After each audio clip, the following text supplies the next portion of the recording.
उत्तर प्रदेश के बुलंदशहर में एक नई शरंगेजी सामने आ गई। बुलंदशहर तशद्दुद मामले के अहम मुलजिम योगेश राज के पोस्टर पूरे जिले में चस्पा किए गए।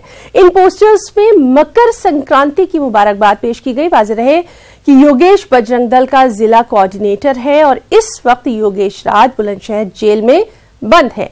जेल में बंद होने के बावजूद पूरे बुलंदशहर में योगेश के पोस्टर देखे जा रहे हैं। तशद्दुद के एक मुलजिम को यहां बतौर हीरो पेश किया जा रहा है।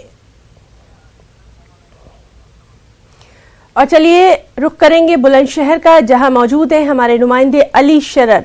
अली शरर, आपसे इस मामले पर अपडेट चाहेंगे। पोस्टर देखे गए हैं, क्या कुछ इंतजामिया की तरफ से कार्रवाई? देखिए हिना, साफ तौर पे जाहिर है जिस तरह से 3 दिसंबर को बुलंदशहर में हिंसा हुई थी, जिसके बाद इंस्पेक्टर सुबोध कुमार का मर्डर हुआ और एक और इंसान की मौत हुई जिसका नाम सुमित था, बलवाइयों में शामिल। जिसके बाद बुलंदशहर पुलिस ने मीडिया में आने के बाद बड़ी कार्रवाई की और योगेश राज जो कि जिला बजरंग दल का संयोजक है, उसके खिलाफ कार्रवाई की, नामजद एफआईआर की पुलिस ने और अब 1 महीने 7 दिन बाद उसको गिरफ्तार करके जेल भेज दिया। लेकिन जिस तरह से उसके पोस्टर पूरे जिले में लग रहे हैं, कहीं ना कहीं बुलंदशहर पुलिस की कार्यशैली पर सवालिया निशान खड़े कर रहे हैं कि जिस एक तरफ तो वो जेल में बंद है, दूसरी तरफ वो पूरे जिले में पोस्टर लगाकर बधाई दे रहा है। तो कहीं ना कहीं बड़ा सवाल खड़ा होता है बुलंदशहर पुलिस की कार्रवाई पर ही ना।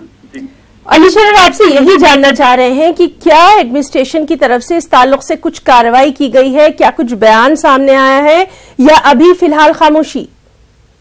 देखिए, खामोशी इख्तियार की हुई है तमाम जिले के आला अधिकारी। कहीं ना कहीं उनको लग रहा है कि उनकी नाकामी सामने आ जाएगी जिस तरह से जेल में बंद होकर के वो अपने फोटो और पोस्टर सोशल मीडिया पर और शहर के तमाम चौराहों पर वो लगवा रहा है पोस्टर। कहीं ना कहीं बड़ा सवाल है, इसीलिए खामोशी इख्तियार की हुई है तमाम। जी अली शरर, बहुत बहुत शुक्रिया आपका इस तमाम तर जानकारी के लिए।